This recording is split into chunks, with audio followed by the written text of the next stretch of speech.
And so I want to commend both the Right Honorable Raila Odinga and the ODM party, my former party, for standing up to be counted when the country needed leaders to stand up for Kenya. It may have been easy to do the opposite. It may have been popular to do the opposite. I know many people have vilified the Honorable Raila Odinga and the ODM party for the decision they took to stand for Kenya when there was need to do so. And let me say the following as the President of Kenya today.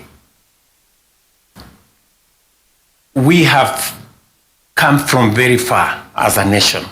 We stand here today as a robust democracy, a nation that is making strides in our national development.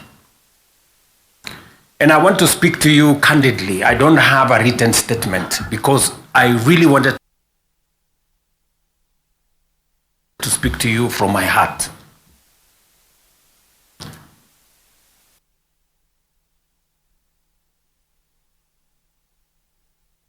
Because, and by God's grace, I have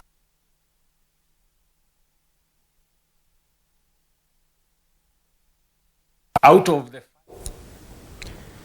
Naam, huyo ni Rais William Ruto akizungumza na kumpongeza kinara wa ODM Raila Odinga kwa kuweza kushirikiana naye katika serikali ya Kenya Kwanza na kuweza kuisongeza serikali mbele. Manake Rais William Ruto anadai kwamba Raila Odinga alishirikiana naye kipindi ambacho hali ilikuwa ni mbaya zaidi katika serikali ya Kenya Kwanza.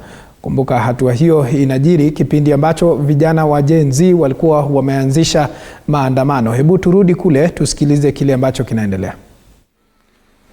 It's decided by leaders. As to whether we are going to be a progressive nation or we are going to be a failed state is going to be determined by leaders, by us, the people who are sitting here. And therefore, the place of leadership is almost sacred. Nobody becomes a leader by chance or by default or by mistake. Today, you are a member of parliament or a senator or a governor or the position I hold and all the other positions that we hold because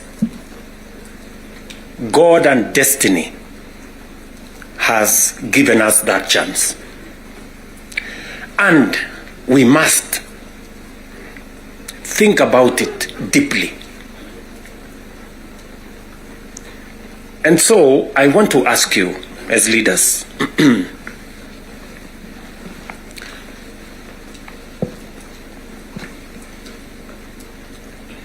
the Honorable Prime Minister has given us a history of countries.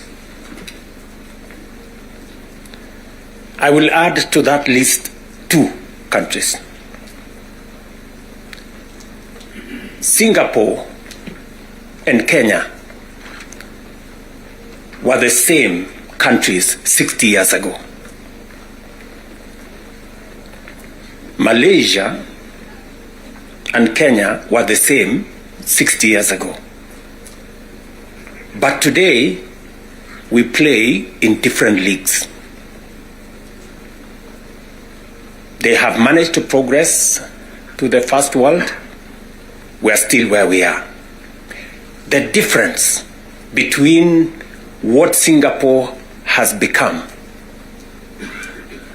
and what we are is leadership.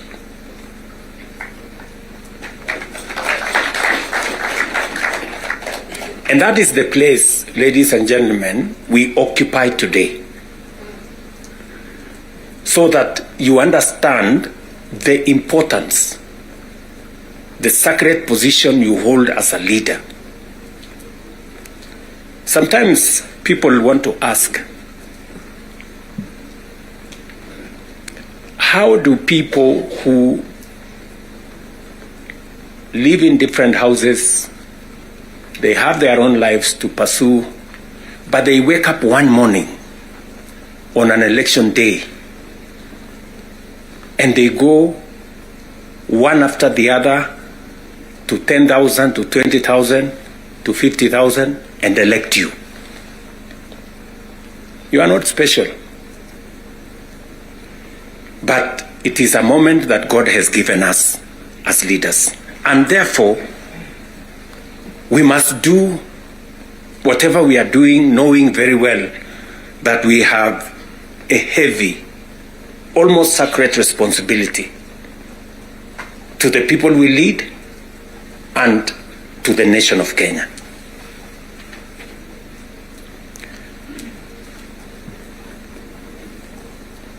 And it is not that we don't know what we should be doing. We all know what we should be doing. It is not that we have shortage of ideas. It is not that we have shortage of what we need to do. In fact, I dare say we have some of the very best ideas. We have very good manifestos all the time. And in fact, if you look at, and I keep referring to this, if you look at the manifesto of Kenya Kwanza and the manifesto of Azimio, the difference is hardly 20-30%, 70%. We share what we think should be fixed in Kenya. But politics somehow has taken our country hostage, that we cannot do what we all know we should do.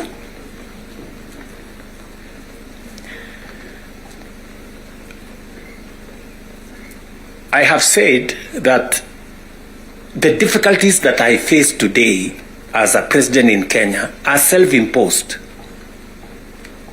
You know, I imposed on myself all these difficulties. Implementing the new funding model, implementing SHA, implementing housing, doing all those things. If I hadn't done any of those, I would be a very popular person, and but the country would not have moved anywhere. I am confident that if Raila had become president, he would be doing what I'm doing. Yes. He would be implementing SHA. He would be implementing housing. He would be doing reform in the education. He would be doing reform in agriculture. I know that for a fact because I have been in his school of leadership. That's the correct position. And he would be as unpopular or as he'd be having the same difficulties that I have today. But these are necessary for Kenya to change. Friends, we cannot change the country otherwise.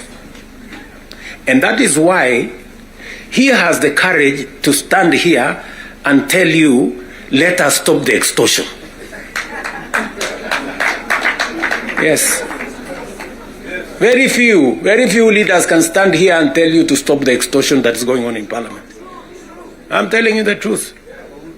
Very few leaders. Because we like making peace with mediocrity. Oh, and they're trying to explain things that we shouldn't be explaining. Now let me ask you, friends, we are all friends here. Yeah, we are one team, or so I guess. This fellow who is called chairman of welfare in committees, what is their job? What is their job? Extortion, that's it. And that is what Prime Minister is saying. You know? You know, what is Sokohuru? What is Sokohuru? Tell me, what is, you know Sokohuru?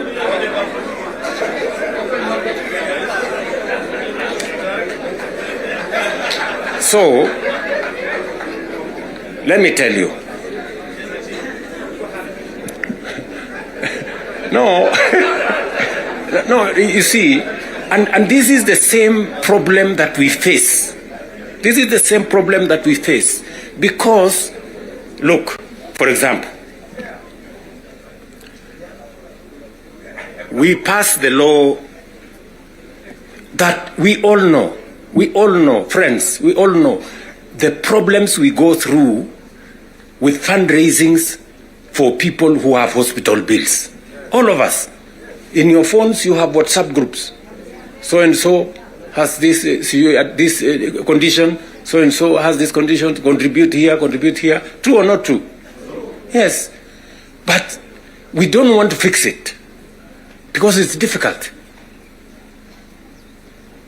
But I must commend you. I must commend the members of National Assembly and Senate because you took the courage and passed the bills that today is beginning to solve the problem of health in Kenya.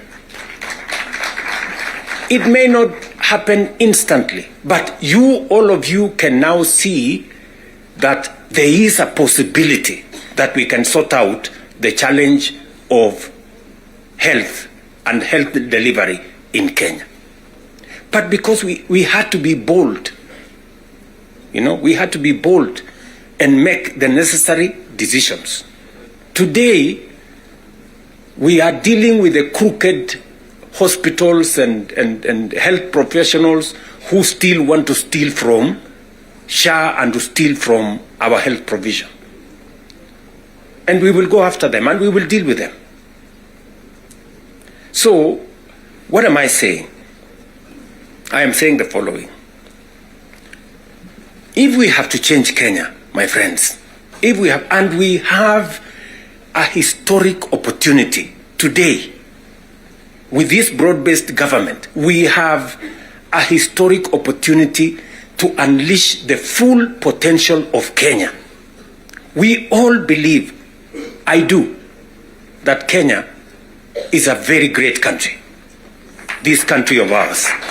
There is absolutely no reason why Kenya is not like Singapore. We have what it takes. Let me repeat. We have what it takes to measure up to the countries in the first world. Yes, we do. Yes, we do. But we are playing in the wrong league because leadership, me and you, are refusing to stand up to what this country needs. I really want to persuade you guys. I really want to persuade you friends. Yeah? This is not about William Ruto. I am here today, I will not be there tomorrow. This is not about Raila Odinga. Right? It's about the country called Kenya, where today we have the privilege to be the leaders, to be the decision makers, to decide which way Kenya. It is us who are seated here. It is us. And we have the historic opportunity to make this country what we have always wanted it to be, but it has not been. As I have said, the same way Raila Odinga can stand here and tell you we must stop the wrongs, I have also said that I am ready to pay whatever price to make this country change. Yes, we must change this nation. And we can do it. Look, housing was part of our conversation for the last 30 years. Yes, we've always talked about housing and how important it is and how it is going to create jobs, how it is going to stop land fragmentation, how it's going to allow us to produce, to save land that is meant for food, how we are going to have decent housing, how we are going to reduce on slums, how we are going to have decent livelihoods. We've always said that. The Right Honorable Raila Odinga tried with the first slum upgrading projects. We started there. The housing levy, go and read the Azimio Manifesto. Read the Kenya Kwanza Manifesto. It is there. It is there in both manifestos. We now are seated here and we have the opportunity to implement what was in the Azimio Manifesto and what was in the Kenya Kwanza Manifesto. Friends, why don't we just do it? Why don't we just do it? We will do it? Yes. Let us just hold it out and look. You can see for yourselves how transformational it is. Today, using the housing levy, we are not only doing housing, we are doing markets, we are doing hostels.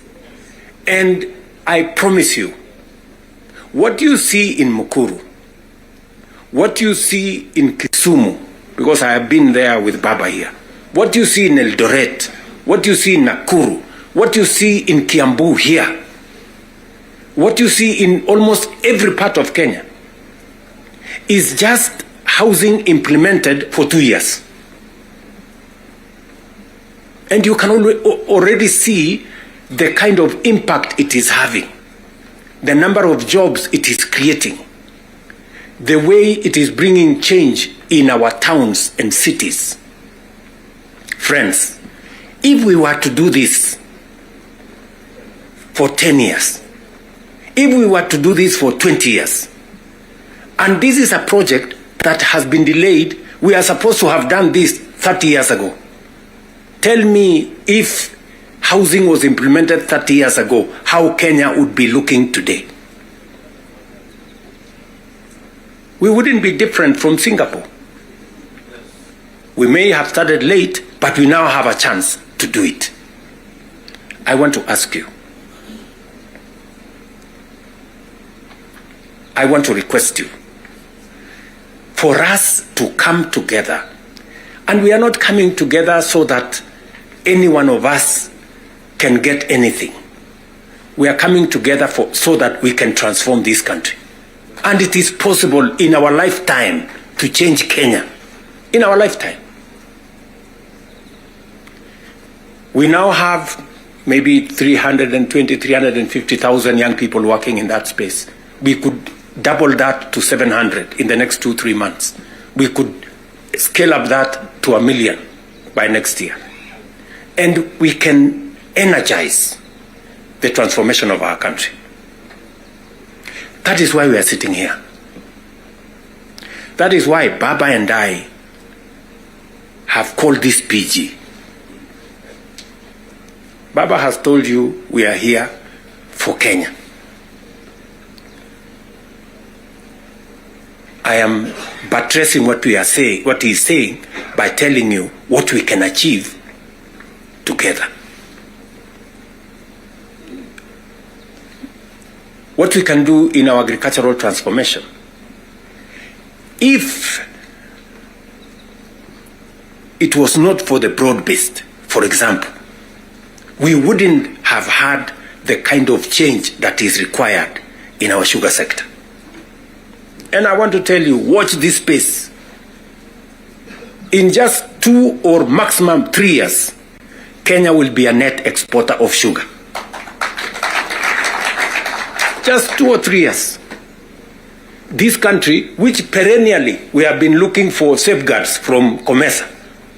Every year, we are looking for safeguards from COMESA. We are spending public money to go and pay for sugar, to go and pay for farmers, to go and pay for workers who don't work for government, just because we couldn't bite the bullet and tell the crooks there to get out. Now we have told them to leave. And I want to promise you, I want you to hold me to it.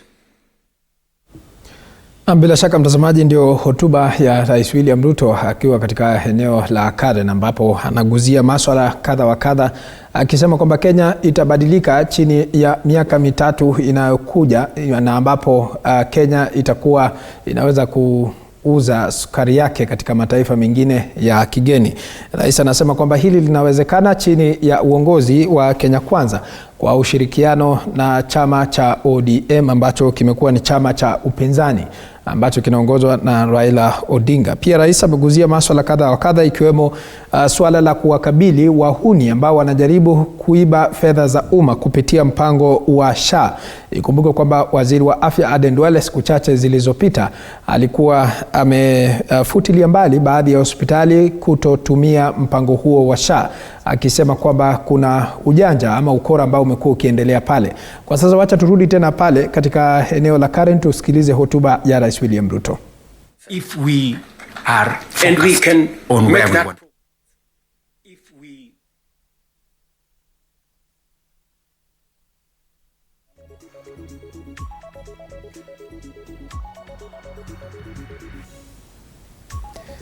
Kunradhi mtazamaji kwa hitilafu ya sauti pale kidogo, ambayo tunapokea picha hizi moja kwa moja kutoka katika eneo la Karen, ambapo Rais William Ruto ameitisha mkutano wa pamoja wa ODM na chama cha UDA.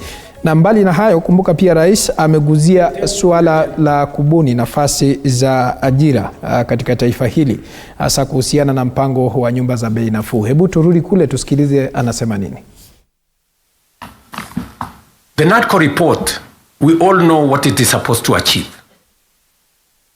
And if we stand together, we can achieve all the legislation that is recommended by the NADCO report. Parliament has what it takes, to do this. For Kenya, we can do it. And I want to persuade this PG to work with us and for all of us to be committed to this exercise. Protecting devolution. There is need for us as a nation to distinguish between governance and devolution. The governor is not devolution. The governor is a person.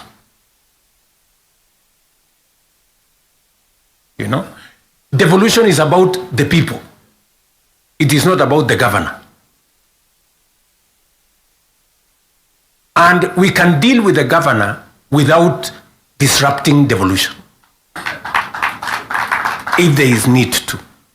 But what is sacrosanct, what is constitutional, is that we must get local people, development, to be at a local level as much as is practically possible.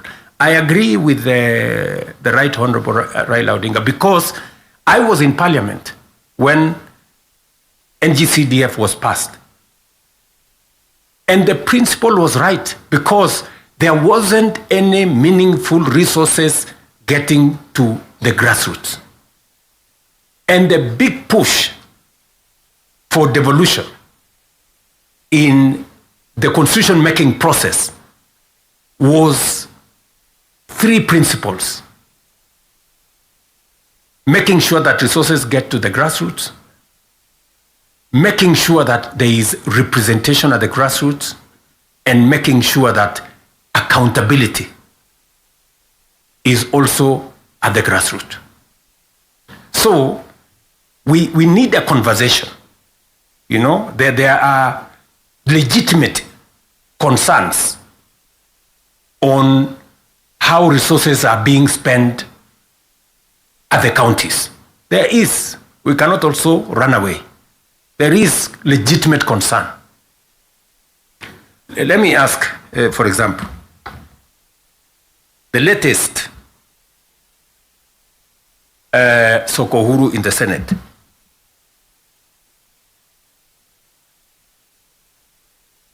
Because you have to accept, by virtue of the position I hold today, I am a consumer of raw intelligence. I know what's going on.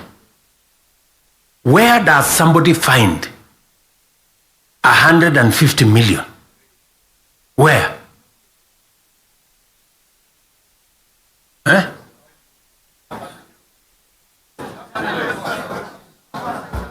Is that his money? That is money that belongs to the county. Is that correct or not correct? Yes. Let me ask you, members of parliament who are seated here.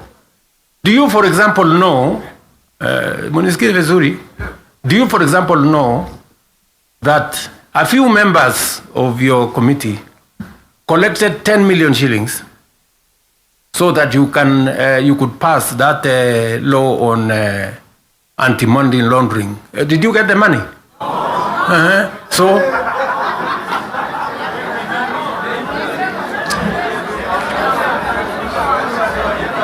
So going forward, si tunataka tukubaliane, si we are one team. Yes, there are people who are destroying the credibility of parliament.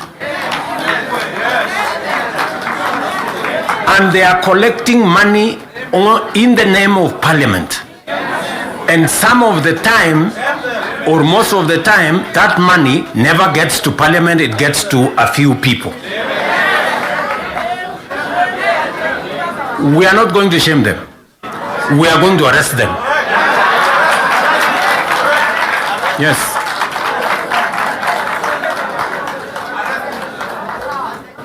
Do we agree? Do we agree? Yes. Whoever is giving and whoever is being given and whoever is doing whatever it is, we sort them out. Because the reality, friends, the reality is that there is a problem. And we all know here, tukitaka tu kusema ukweli, there is a problem. And unless we sort it out, we are going to destroy our nation. We are going to destroy this nation unless we sort it out. And we must be as candid to ourselves here as we are candid in implementing what is transformational for Kenya. Tunaelewana? Now, let me say this. We must make sure that we get resources to the grassroots, but we also must make sure that the resources that get to the grassroots is used for the people, not other ways. And so we must do for the national government as well. In our 10-point agenda, we have discussed about the young people of our nation and how we need to protect their livelihoods. I want to ask the leadership seated here today, members, I want to persuade you. We have a robust program. We have, I think, close to 8 or 9 different programs targeting our young people and how we can meaningfully engage them in employment and other interventions that benefit the young people of our nation. I will say this. We spend close to 650 billion shillings every year in education, making sure that our young people go through primary school, ECD, primary school, junior school, secondary school, TVETs, and universities. We must equally have clarity in how these 650 billion, how do we recover that money by making sure that our young people become a resource for the development of our nation instead of being a problem to our nation. We must do that. And there are 6, 7 interventions that have gone through Parliament. Housing is one of them.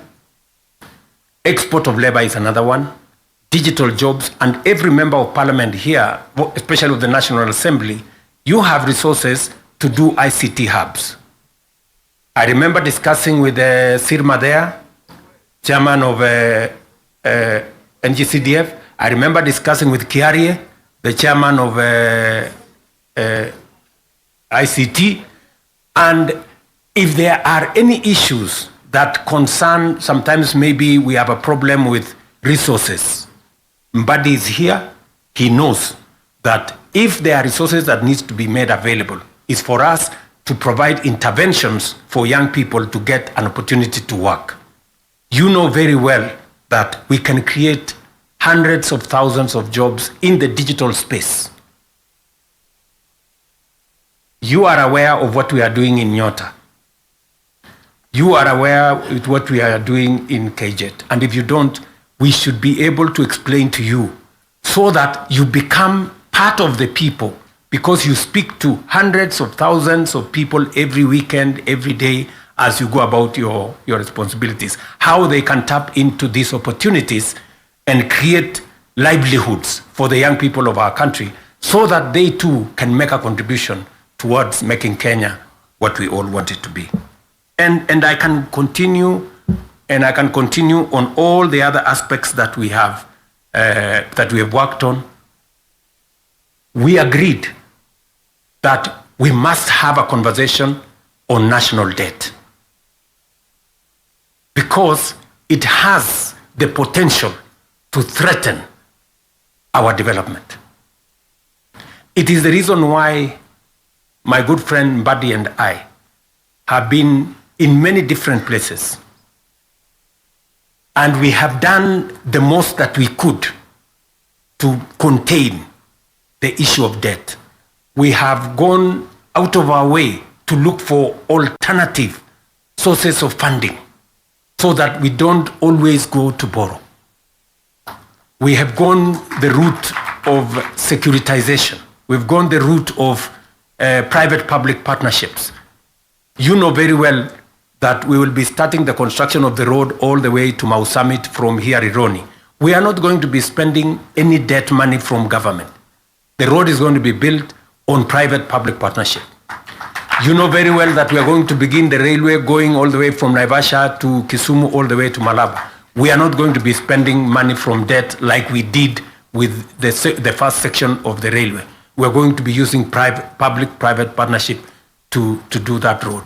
And many others that we have, we are thinking outside the box so that we can craft alternative mechanisms of delivering on public infrastructure or public goods without necessarily endangering the country with national debt. So we are working at it. It is part of the recommendation of the 10-point agenda that we must deal with. And we are seized with that matter. We will be giving, Mbadi and company will be giving a report to Zani's committee on what practical steps are we making to respond to the issues in the 10-point agenda. What are we doing about the young people? We will be able to tell Zani and the PG should be there to monitor what we are doing so that we not only do it for us, but we also do it for the people that we represent. And finally, because I do not want to belabor the point, I said we have a historic opportunity. It is not always that protagonists come together to look at the greater interests of the country. But God has given us this opportunity. And I must commend Baba here, because very few leaders have the courage and the mettle to withstand criticism and stand for the nation. Very few people. Very few people. Many people look for what is convenient, what is popular, even if it is wrong, and they want to pander to it. But When a nation's destiny is at stake, you need statesmen, you need people who have the courage to put Kenya first and everything else secondary. So, what am I saying in conclusion? I am saying Zani and team have a job to do. They will be briefing Right Honorable Raila Odinga and myself on what needs to be done. We will be able then to guide what will be happening, what the executive need to do, what the legislature, the role the legislature need to play, and the role others may need to play. And as we do that, we will need another opportunity to be granular. It was the first occasion for us to deal with this. But at least the ministers to come minds between the executive and the legislature on matters that are further down the road. We may need that engagement. Maybe not in a sitting like this. Maybe we can organize a retreat for 2 or 3 days so that the questions I see members of parliament asking on some of the programs, we can fully understand the import of the programs we are running, what they are meant to achieve, the transformation that is supposed to happen, and how we position ourselves to make sure that we provide the push necessary for that transformation to happen. Again, focusing on the greater picture, the bigger picture of our nation. So, ladies and gentlemen, I want to say thank you very much for coming for this session. I know we will listen to you by way of feedback on some of the things that you want us to respond to. We are here because we are one team and we want to succeed together. And we want to make sure that none of us is left behind. Are we together? So, mimi nimesema asante sana. If there are any questions directed to me, I will be willing and ready to answer. If there are some directed to any one of us here, we will be able to answer. And then the rest, we will deal with it together. Asanteni sana, and God bless you.